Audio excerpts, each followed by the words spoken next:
আমার নানা বাড়ির পক্ষ থেকে জনাব তারেক রহমান, যিনি দাদা বাড়ির সন্তান, তাকে সুস্পষ্ট ভাষায় বলতে চাই, বিনয়ের সাথে বলতে চাই, 17 বছর বাংলাদেশে কি হয়েছে, কোন বছর বাংলাদেশে কি হয়েছে, কোন পরিস্থিতিতে ছিল, কারা মজলুম ছিল, কারা রাজপথে ছিল, কারা রক্ত দিয়েছে, কারা গুলির সামনে বুক পেতে দিয়েছে, আপনি লন্ডন থেকে খবর পান নাই।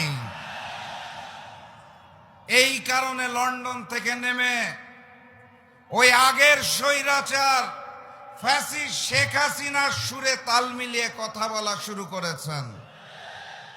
আপনার মরহুম পিতা এবং মাতা আলেম ওলামাদের অত্যন্ত সম্মান করতেন। দেশনেত্রী বেগম খালেদা জিয়া জামাতে ইসলামের নেতৃবৃন্দকে সম্মান করতেন। আপনি দেশে নেমে আওয়ামী ভাষায় ৭১ আর রাজাকারের গল্প নতুন করে শুরু করেছেন।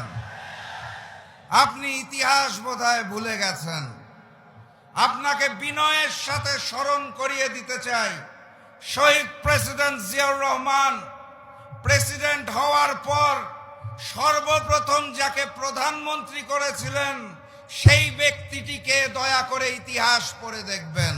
রাখবেন জননেতা রাশেদ প্রধান।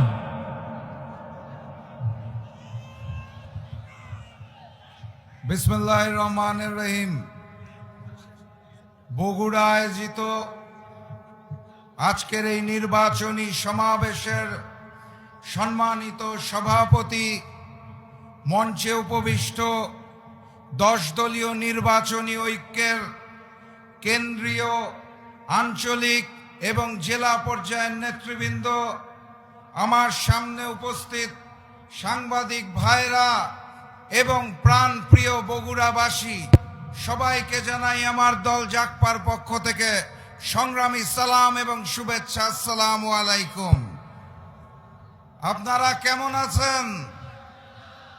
12 তারিখের জন্য প্রস্তুত আছেন? তাহলে দুটো কথা বলতে চাই। এই ভূমিতে জন্ম নিয়েছিলেন শহীদ প্রেসিডেন্ট জিয়াউর রহমান। দেশনেত্রী বেগম খালেদা জিয়ার শ্বশুর বাড়ি বগুড়া। জনাব তারেক রহমানের দাদা বাড়ি হচ্ছে বগুড়া। আমি ক্ষুদ্র মানুষ রাশেদ প্রধান, আমার নানা বাড়ি হচ্ছে